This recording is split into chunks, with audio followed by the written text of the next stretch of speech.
What if you couldn't eat without ever hurting another sentient creature? Dang it, do those vegans have a point? But what does that have to do with anything? No. He's got a point. Welcome to the central debate of Digimon Beatbreak Episode 7, Nirinso. An episode where the solution to the biggest problem seems pretty clear from the beginning. Plus all the more questions of how this team trusts each other when it seems like they really don't tell each other anything. Now, my digital friends, join me as we dive into an episode full of emotions I'm supposed to be feeling, but I think about these things too much that I kind of figured it out. We start with Kyo hanging out in a green forested area that we've never really seen before. Within it is a worn down building that may have at one point been an observatory. There is a baby Poyomon following him. Within seconds, we are back at the Glowing Dawn base, and the microwave explodes with egg going everywhere. Kyo said he was going out for a couple of days, so Tomoro had to cook. They take turns, like Reina mentioned in episode 3, to cook. This season remembers things that have happened before. Usually. It's such a minor thing, but feels like such a breath of fresh air after Ghost Game's episodic formula.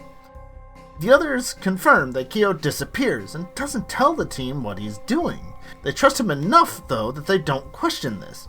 We know Reina was brought in when no one else would take her. That might be why she's loyal. We don't know Makoto's story at all yet, and why he would trust him so completely.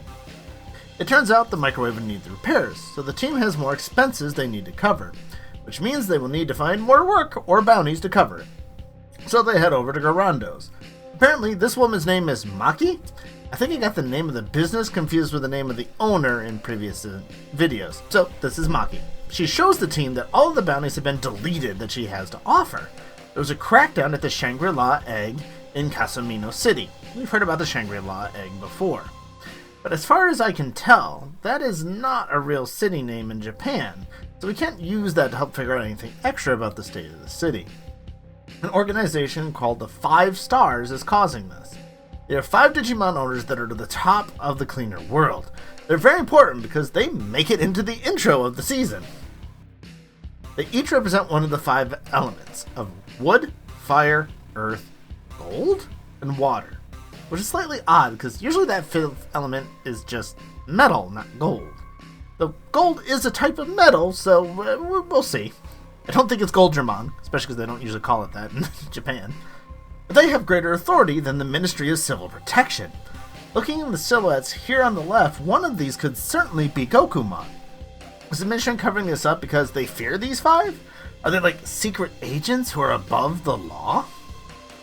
With them cleaning up all of the bounties, even criminals are getting scared, so she has no good jobs for them to take.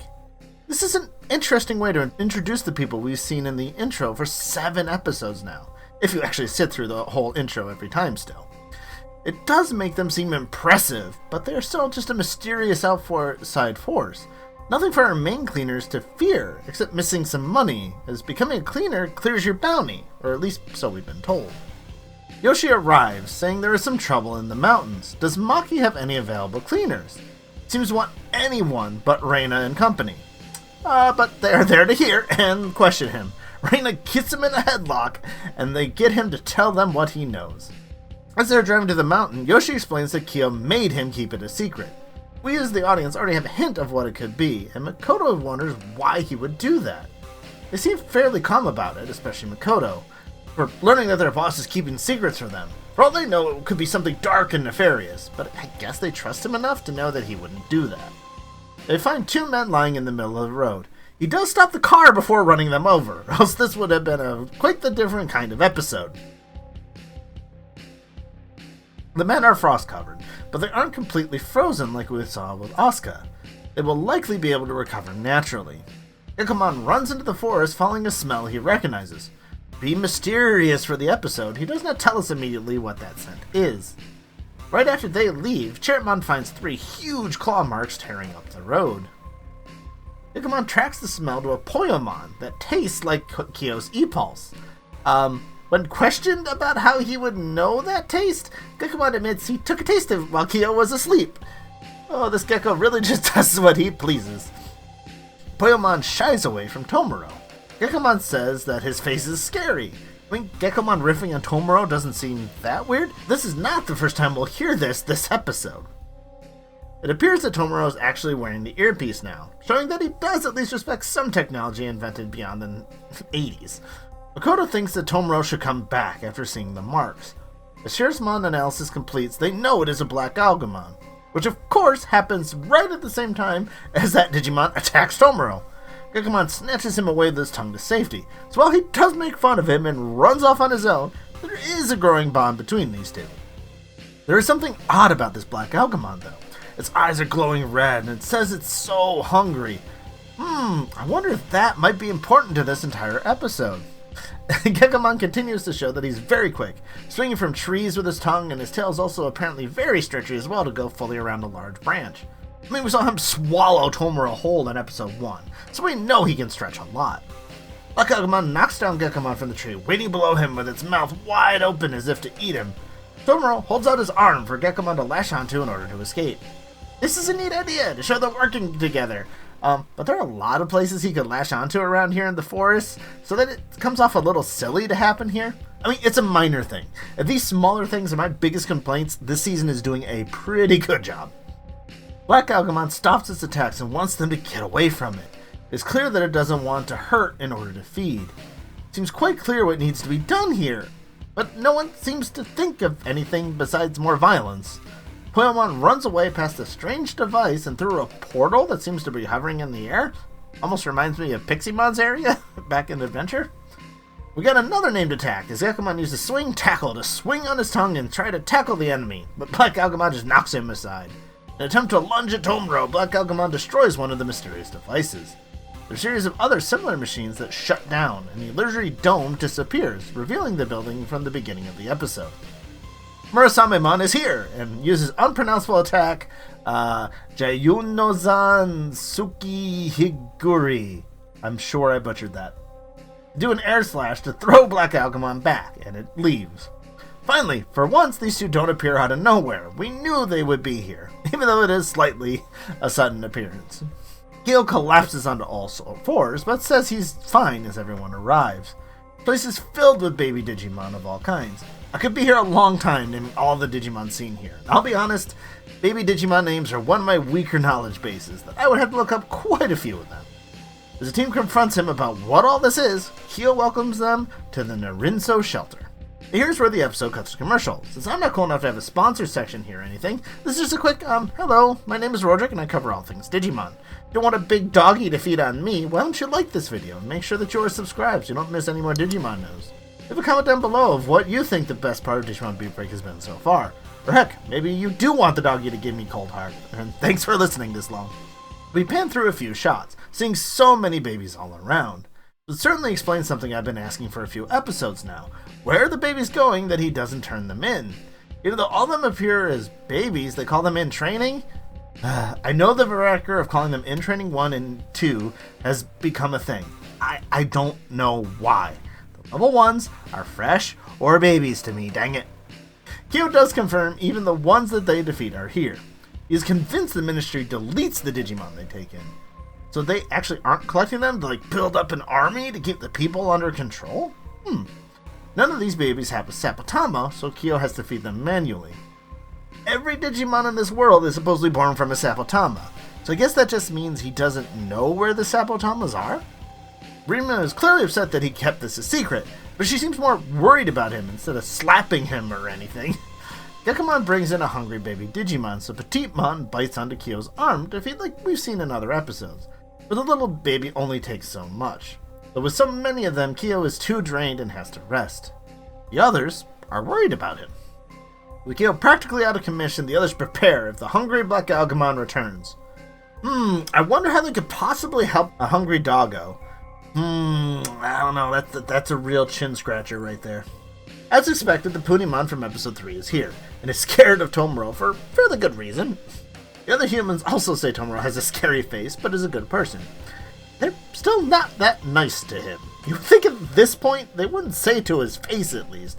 Or maybe they're getting that close to start to riff on each other, but I haven't gotten that impression yet. In a brief aside, Cougarmon brings Kyo water and tells him to trust his family. They're stronger than he gives them the credit for. Which is weird, because he sends them out on missions like he trusts them to get it done, but then doesn't trust them with something like this instead. But Tomura is tapping on drumsticks on a stump, but Gekomon says his beat is off. Cougarmon arrives as Tomura is angry about them keeping secrets, even though the others trust Kyo so completely. This seems like it would be a great time to hint at what bonded them so closely that they would be so loyal and not question it. But this isn't at all what we get here, as Cougarmon wants to show them something. Cougarmon investigated the Black Algamon and found that it was chained up and abandoned. Once again, pointing to this isn't a dangerous Digimon, but a more sympathetic, abused, and starving creature. But for some reason, they don't seem to see it that way. This Black Algamon appears at the sanctuary, so they attack it, literally beating up a starving dog. I mean, it can fight back, so it's not completely drained. It sounds as bad as I might be making it. Cougarmon and Gekomon arrive to restrain it, so it tries to use all its E-Pulse, not wanting to hurt anyone anymore. It was told to get rid of people in the way by its owner, but it refused, so it didn't listen to orders that it thought were wrong. There is no reason they should be attacking this Digimon. Kyo arrives with his E-Pulse glowing a yellowish white. Apparently he's feeling good enough to walk at least. Black Algamon has used so much E-Pulse it starts to disappear like Pandabon was in the last episode, so Kyo feeds it. So Pandamon wasn't saved by Tomura's E-Pulse being special. It just needed any injection of E-Pulse, it seems? Well, its eyes return to a more normal color and it calms down. Kyo dreams of a world where Digimon and humans can coexist. This has certainly been a dream before in many Digimon stories. Maybe by the end of the season we'll see just how possible that is. Kyo believes everyone deserves a second chance, even a Digimon that attacked humans like this one. Black Algamon focuses and is able to de-digivolve into a Bodemon that the other babies catch. It has its Sapotama, as all Digimon should that we've been told.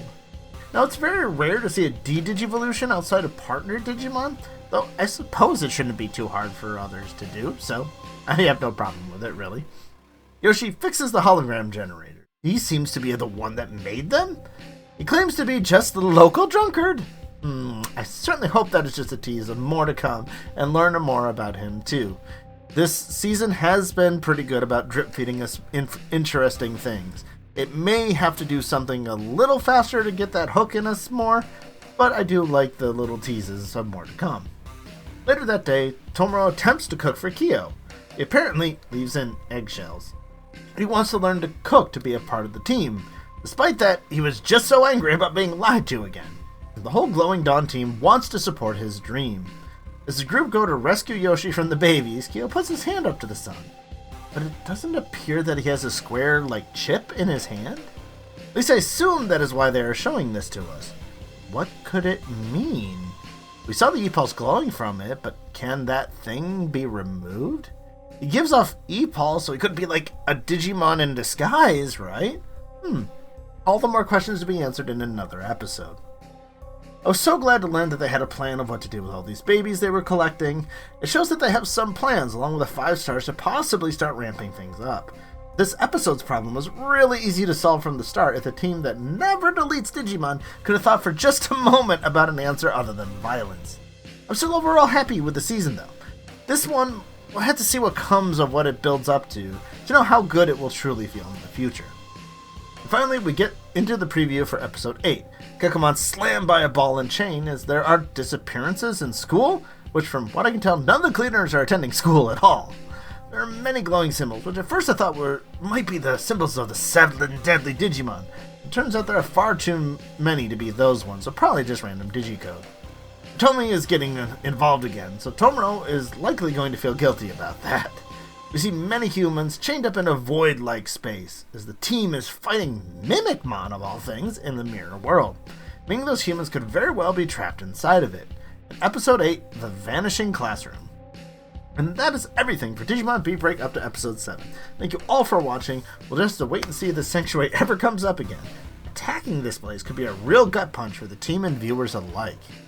If you're looking for more talk about Beatbreak, here's my review of episode 6. Or if you're looking for more information about the Time Changer GLC, there's a video here. Or check out my shorts for a video about farming experience in that game. So much to talk about. I hope I'll see you in the next Digimon video.